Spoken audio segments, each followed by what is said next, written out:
And as someone who hires interns, I guess, what are those characteristics that you typically look for? What are like the top three that you look for when you're doing those interviews or hiring young talent? I look for somebody that wants to explore. I look for someone that's just wanting to learn. I'm not looking for someone that's just looking for a bunch of hours to check off on their requirements. Oh, I got to do an internship and I got to do X amount of hours, and that's my requirement, and I just want to come here. And yeah, that I feel you're waste. You're gonna do that for the rest of your life in a job. So that don't use this opportunity to do that. So I want someone that's curious, inquisitive, someone that's a self starter. Because here's the other thing that I tell interns.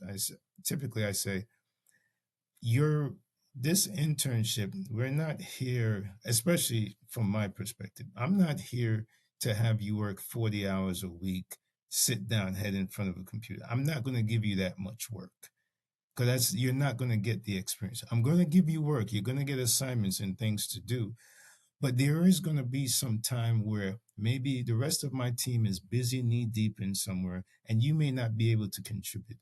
This is an opportunity to go learn and research. And I'm giving you a blank slate. I typically tell them by the end of the internship, you should learn a new skill. You pick what it is. And we're in technology. I give them tools. There's YouTube University, there's all these free training, but you should learn something new. That doesn't mean that's going to be your career forever, but take the opportunity. So it shouldn't be, well, I got an assignment. I finished it by Wednesday. You gave it to me on Monday. I got Thursday and Friday.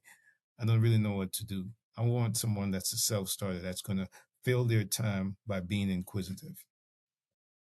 How do you frame those conversations, or how did you frame that conversation of I'm as right now systems, but like you said, I'm at the end of this problem. I can actually do the beginning of this problem in a sense.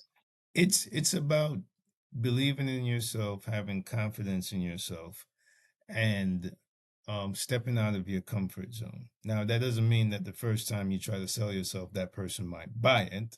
So you're like, you know what, I really have an interest in architecture. I've done all of these things. I have a foundational understanding of these technical components. And I've really seen where some of the challenges are, or where there are gaps in the current design of solutions. And I have some experience that I can add value to it. It's one thing to say that, but it's one thing to say it believing. The other thing too, as well, you got to do the research and understand what exactly an architect needs to do. So there's some research in it as well. So you're preparing yourself.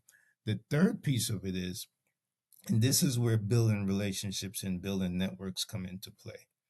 A lot of people, when they step out of their comfort zone, most of the reason, the biggest reason why people are afraid to step out their comfort zone, they feel like they're stepping out there by themselves and they have no safety net to fall back on. And I tell like most of my mentees, when you're stepping outside of your comfort zone, that's why it's good to have a supporting network.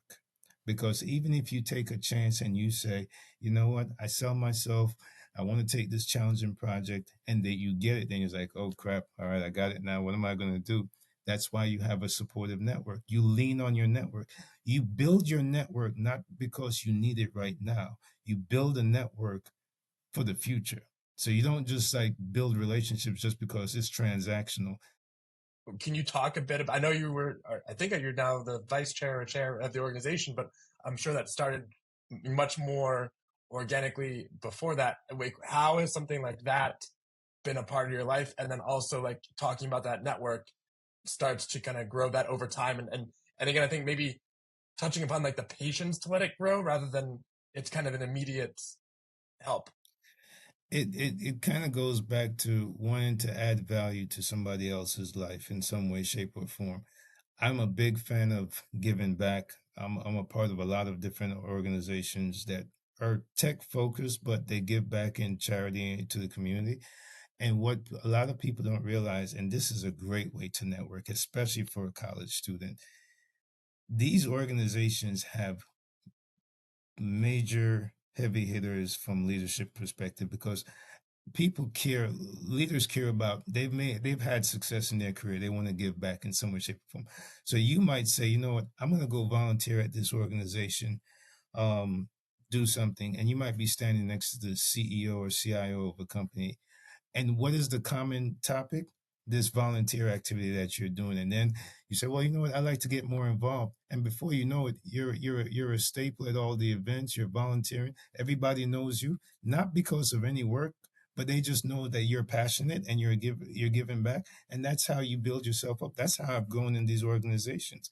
For ITSMF, it's a leadership development organization. I took a leadership development class.